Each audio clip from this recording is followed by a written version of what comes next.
देश में मैन्युफैक्चरिंग को बढ़ावा देने के लिए शुरू की गई प्रोडक्शन लिंक्ड इंसेंटिव यानी PLI स्कीम ने कई सेक्टर्स में कमाल कर दिखाया है। PLI स्कीम के तहत भारत में मैन्युफैक्चरिंग प्लांट लगाने पर बड़ी छूट दी जाती है। इससे भारत में निवेश लाने के साथ ही बड़े पैमाने पर रोजगार के मौके भी पैदा किए गए हैं। टेक कंपनी एप्पल ने PLI स्कीम के तहत 1.5 लाख ब्लू कॉलर जॉब्स के मौके पैदा किए हैं। 2.25 साल में PLI के तहत कंपनी ने 3 लाख अप्रत्यक्ष रोजगार भी पैदा किए हैं। लेकिन इस स्कीम में सबसे शानदार प्रदर्शन फार्मा सेक्टर का रहा है।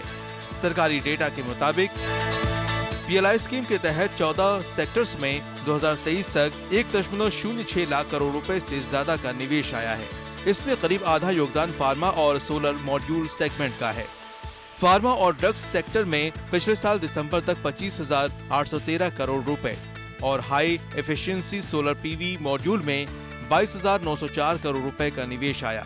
इसके अलावा थोक दवा सेगमेंट में 3,586 करोड़ रुपए, मेडिकल इक्विपमेंट्स में 864 करोड़ रुपए और फूड प्रोसेसिंग सेक्टर में 7,350 करोड़ रुपए आए।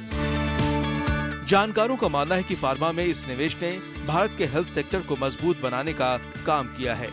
Indian pharmaceutical industry 3rd largest industry है वॉल्यूम और वैल्यू के हिसाब से, और 200 से ज्यादा अधिक देशों में भारत मेडिसिन एक्सपोर्ट करता है।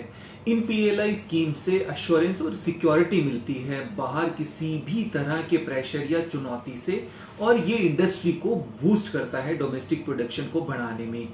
ये PLI स्कीम डोमेस्टिक मैन्युफैक्चरिंग में क्रिटिकल की स्टार्टिंग मटेरियल APIs भारत की मैन्युफैक्चरिंग कैपेसिटी और कैपेबिलिटीज को बढ़ाने के साथ साथ सिग्निफिकेंटली कंट्रीब्यूट करता है हेल्थ केयर एंड फार्मास्यूटिकल्स को और अफोर्डेबल बनाने में। सरकार ने कोरोना महामारी के दौरान PLI स्कीम का ऐलान किया था। इसके तहत 2021 में टेलीकॉम, व्हाइट गुड्स, कपड़ा, medical equipment, automobile, solar PV module, drone और फार्मा समेत 14 सेक्टर्स के लिए PLI स्कीम का ऐलान किया था।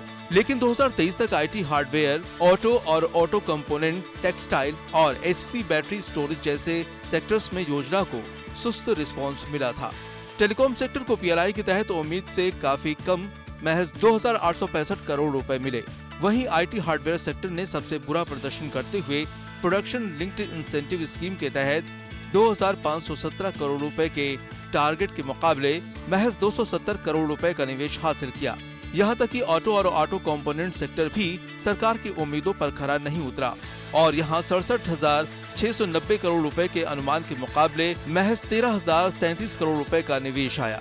इसी तरह टेक्सटाइल सेक्टर में भी 19,798 करोड़ रुपए आने की उम्मीद थी, लेकिन केवल 3,317 करोड़ रुपए का निवेश ही इस सेक्टर में आया। ऐसे में अब सरकार उस सेक्टर्स पर खास फोकस कर रही है जिनमें उम्मीद के मुताबिक निवेश नहीं आया।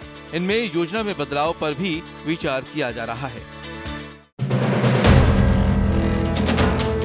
वीडियो पसंद आया तो हमें लाइक, कमेंट, शेयर और सब्सक्राइब जरूर करें।